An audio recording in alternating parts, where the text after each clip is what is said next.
Ahora, ese apodo Tachade se usa contra usted desde hace tiempo, ¿verdad? Incluso es anterior a Tarcisio, desde la época en que usted era alcalde. No, No. En la red de Santa Martaxa, ¿verdad? eso, pero bueno, No es verdad. ese No es verdad. Tachade es algo de hace ya algunos años, ¿verdad? No, es algo de las blusitas, ¿verdad? Hay hinchadas que no puedo controlar. Por eso van a agarrar a Haddad. Eso no lo puedo controlar. Si el tipo quiere ir en mi contra, que lo haga. Si quiere entender lo que hice, eso es otro asunto. Quiero hablar con las personas que quieren entender lo que pasó.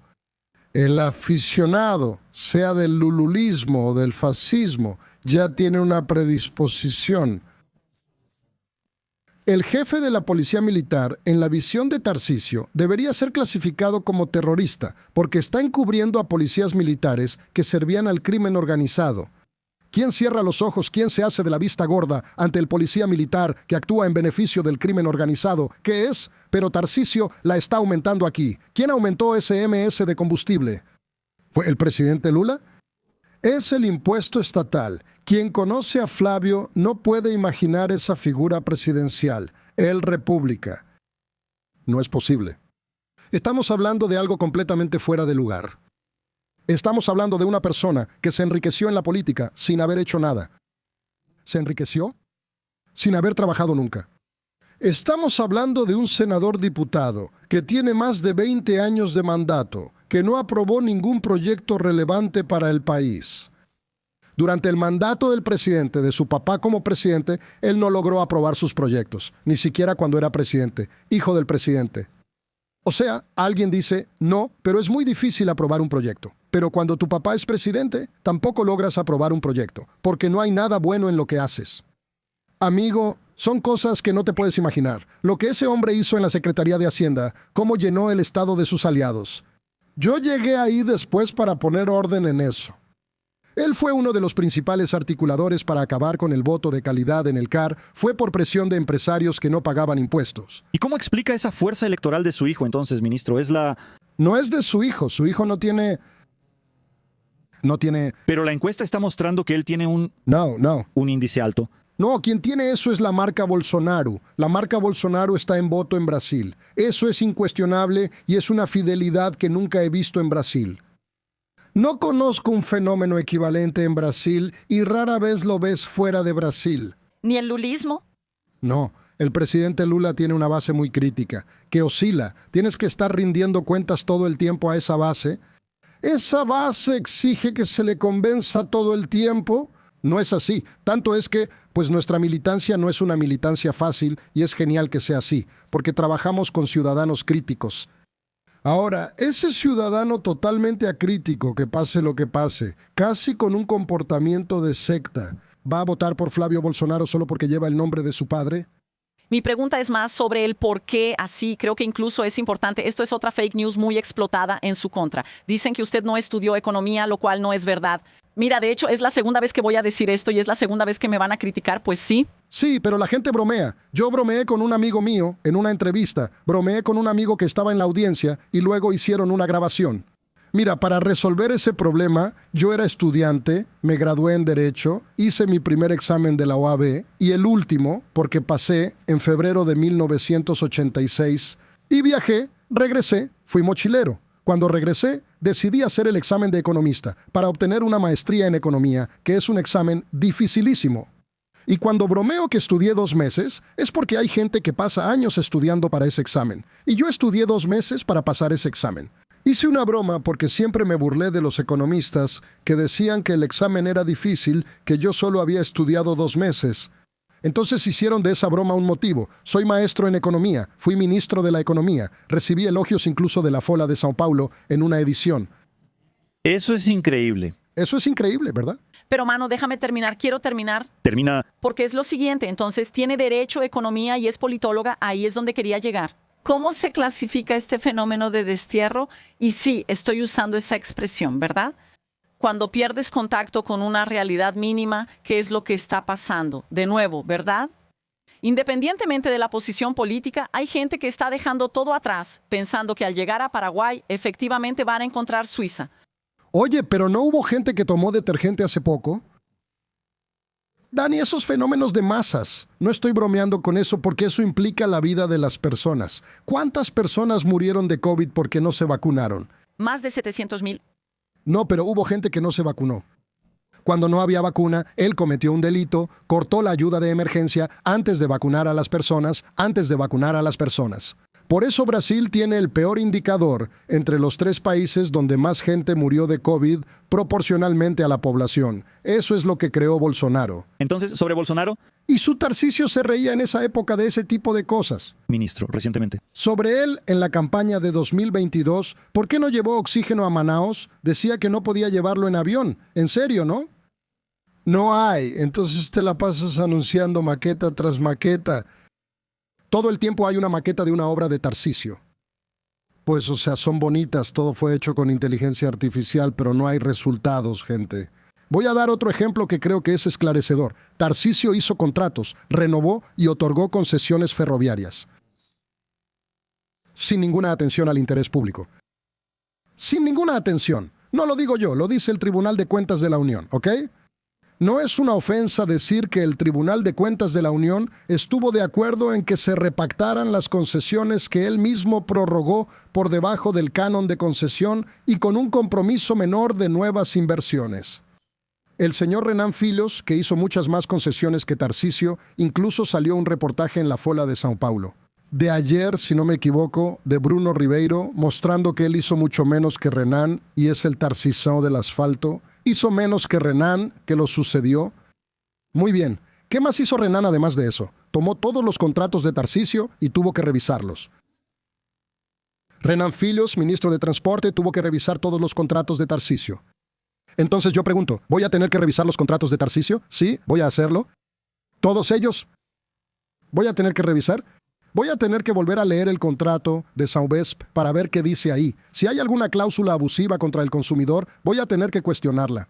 Voy a tener que volver a leer esos peajes sin barreras que él está poniendo ahí. Imagínate que pasas por una carretera, piensas que esa carretera no tiene peaje. De repente tienes una deuda en un sitio web que no conoces. Y si no adivinas que debes ese peaje, pagas una multa por no haber pagado el peaje por evasión de peaje. ¿Dónde has visto en el mundo a un gobernador bien evaluado hacerle algo así a la población? Existe una enmienda constitucional que determina la reducción del gasto tributario, que son las exenciones fiscales para los amigos del rey.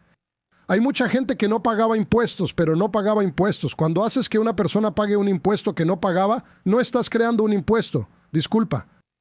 Tarcisio está queriendo usar un truco para inventar una historia. Entonces vamos a decir, entre esos 37 están las apuestas.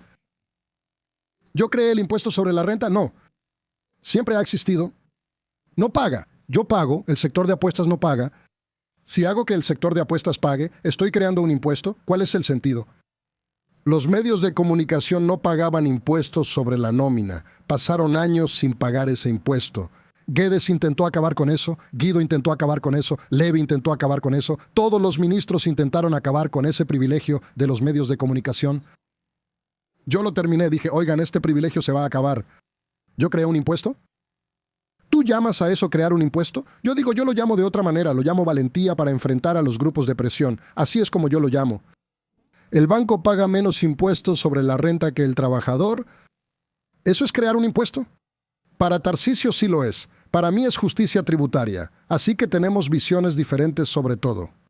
No hay 2 personas más diferentes que Tarcisio y yo. Y voy a explicar cuál es la diferencia. La campaña del 22. Él. Amigos, ¿verdad? No, la campaña del 22 quedó Porque no mentía. conocida entre usted y él. Era una campaña súper civilizada. Tú no digas que yo creé un impuesto. Estás mintiendo. ¿No va a volver ese ambiente amistoso de 22? ¿No va a ser así? No, puedes volver. Yo no tengo problema, puedes volver. Una de las diferencias entre los fascistas y los demócratas es que el fascista tiene enemigos. El demócrata no tiene enemigos. Tarcisio es fascista. La segunda vez, ¿Usted coloca a Tarcisio en el campo del fascismo? Creo que él coquetea con la extrema derecha. Yo no lo pondría, no lo llamaría así hoy. Pero cuando él apoya el tarifazo de Trump, está coqueteando con la extrema derecha. Cuando él se ríe de un chiste de Bolsonaro antivacunas, está coqueteando con la extrema derecha. Esa carcajada que soltó cuando escuchó el chiste sin gracia de Bolsonaro. o sea, si hubiera 3 fascistas en una mesa y hubiera una manifestación con 5 personas y si 2 no se levantaran, ¿son 5 fascistas o Tarcisio estaba en esa mesa? No, no es eso, estoy siendo muy claro. Creo que hoy existe una extrema derecha en Brasil muy organizada, que miente, que difama a las personas, que las trata mal, son difamadores. Y creo que tienen un comportamiento típico de gente que convierte a un adversario en enemigo, que quiere eliminar a la otra persona. Yo no quiero eliminar a nadie, nunca hice enemistad. Ahora, ese coqueteo de él con la extrema derecha, porque Tarcisio, no quiere perder el voto de la extrema derecha y no quiere parecer tan inescrupuloso como la extrema derecha. Él necesita elegir qué es lo que él quiere para el país. ¿Hacer bromas sobre la vacuna, sobre muertes por COVID? ¿Pero él es demócrata? ¿Él tiene compromiso con la democracia, Tarcisio? Él nunca se manifestó sobre el 8 de enero, él nunca se manifestó sobre la dictadura militar. ¿Qué piensa él de la dictadura militar? ¿Tendría él el valor de decir lo que realmente piensa sobre la dictadura? Tengo mis dudas. ¿Tendría él el valor de decir lo que pasó el 8 de enero? Para él fue un alboroto. Para él, el hecho de tener un plan para asesinar al presidente, un plan para impedir que los votantes votaran, usando a la Policía Federal de Caminos para eso. Plan para explotar el aeropuerto de Brasilia. Él piensa que fue un alboroto. Ahora déjame... Con la participación de militares en activo, con los generales que hoy están presos, ¿él piensa que eso es un alboroto? Revise las declaraciones que él hizo sobre el 8 de enero, revíselas usted, son públicas. Déjame traerlo aquí porque es lo siguiente, ¿verdad? Independientemente del juicio de valor que se haga sobre las acciones que él tiene o no, esa declaración de él la voy a retomar aquí. Joven Pan deja muy claro que él está atento a los movimientos, porque el hecho es que ese discurso que usted trata como desquiciado, loco, que es algo hecho para engañar, produce resultados en la vida práctica. Usted debe estar siguiendo que hay una ola, la mayor ola migratoria de brasileños hacia Paraguay, que en las redes sociales, estimulados por ellas, están llamando a Paraguay la nueva Suiza de América Latina, de América del Sur. Y no es por nada, ¿verdad?, que él dice que las empresas se están mudando. ¿Y cómo es que Brasil batió el récord de generación de empleo? Chicos, yo puedo hacerlo. ¿Cómo generas empleo si las empresas están saliendo de Brasil? Calma, déjame terminar aquí. Puedo hacer la aclaración por deber profesional, que es mentira, ¿verdad? No, no todas. La empresa más grande de producción de proteína del mundo, que es JTF, está aquí en Brasil, también está. Entonces, eso es una mentira. Él usa como mucho una fuerza de expresión, generaliza, pero comete un error. El problema es que hoy hay 28,000 brasileños en una fila para entrar a Paraguay porque creen que es la nueva Suiza brasileña. ¿Sabes cuántos brasileños viven en Paraguay? ¿Y sabes cuál es su discurso? ¿Son cientos de miles? El discurso de ellos es que la carga tributaria en Brasil es insoportable.